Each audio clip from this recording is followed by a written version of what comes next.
You put in the hours, you get the promotions, you do exactly what you are supposed to do. Yet at the end of every month, the math just doesn't seem to work out. Buying a home, or even just keeping the fridge stocked, feels like a finish line that keeps moving further away. We often assume that prices are simply rising, but that is an optical illusion. The numbers on the price tags aren't increasing in a vacuum. The purchasing power of the money in your pocket is eroding.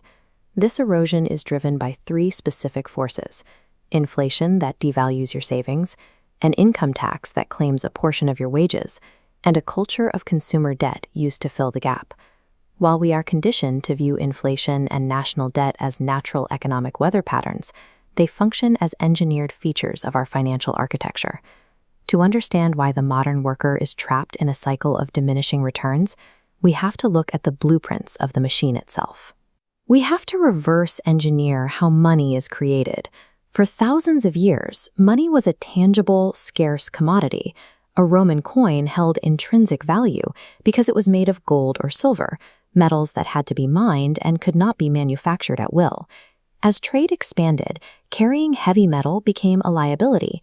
Merchants began depositing gold with local goldsmiths for protection, and in exchange received a paper receipt. Eventually, it became more efficient to trade these receipts than to retrieve the actual gold. The goldsmiths noticed a critical behavior. Only a small fraction of depositors, roughly 10. This created the foundation of fractional reserve banking. This shifted the very definition of money. It was no longer a physical store of value. It became a digital and paper system where new currency is created solely as an obligation of debt. In 1694, this private exploit was elevated to a national scale. The English monarchy, bankrupt from constant warfare, granted a private group of merchants a charter to form the Bank of England. A private entity prints paper currency for the cost of ink, then loans it to the government. The government, in turn, extracts real taxpayer wealth to pay back the bank with interest. The American colonies initially thrived by avoiding this trap. They issued their own debt-free currency called colonial scrip. Because this money was not borrowed from a central bank, it carried no interest and allowed for widespread prosperity without systemic debt. During the Civil War, Abraham Lincoln utilized this same principle.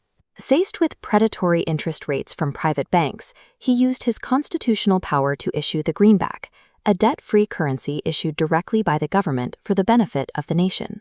These examples prove that a nation does not require a private central bank to function. However, challenging the banking monopoly historically leads to extreme friction. From the War of 1812 to the assassination of Lincoln, history shows breaking this control often triggers a violent systemic reaction. By 1910, the private banking model returned to America in a secret meeting at Jekyll Island. Representatives of the world's most powerful banking families secretly drafted the legislation for a new American central bank. They named it the Federal Reserve.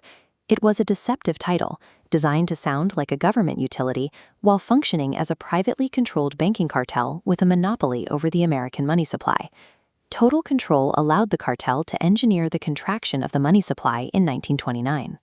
By suddenly restricting credit, they triggered a market collapse and a massive depression, enabling them to consolidate wealth by purchasing banks and industries at a fraction of their value. The final transformation occurred in 1971. President Richard Nixon officially severed the U.S. dollar's last remaining ties to the gold standard, ending the requirement that currency be exchangeable for a physical asset. Since 1971, the entire world has operated on fiat currency, money backed by government decree, rather than physical reserves. This gives central banks the power to expand the money supply infinitely, provided there is a continuous stream of new debt. Every new dollar the central bank creates dilutes the value of the dollars in your bank account. As total supply expands, your purchasing power grows smaller. Income tax is a secondary drain, siphoned off to pay interest on the national debt. As the currency loses value and taxes claim your wages, you are driven toward mortgages, expensive car loans, and credit cards. This forces the average citizen into a lifetime of labor just to service the interest on these unavoidable debts. The architecture of the system neutralizes individual effort. You are trading your finite time for a currency that is programmed to lose value, essentially functioning as a debt-bonded serf to a private printing press. This system relies on a lack of public understanding regarding how money is issued. Exposing the underlying mechanics of central banking is the first step toward reducing its influence. You can actively starve the machine by opting out of consumer debt. Refusing to finance your lifestyle through high-interest credit reclaims the power over your future labor. A powerful defense against a depreciating currency is moving wealth into physical, unprintable assets. Holding assets with actual weight, outside the central bank's control, provides a shield against the silent confiscation of your savings. Dismantling a global financial architecture is a generational challenge. However, by understanding the rules of the debt machine, you can refuse to play its game and secure your own financial independence.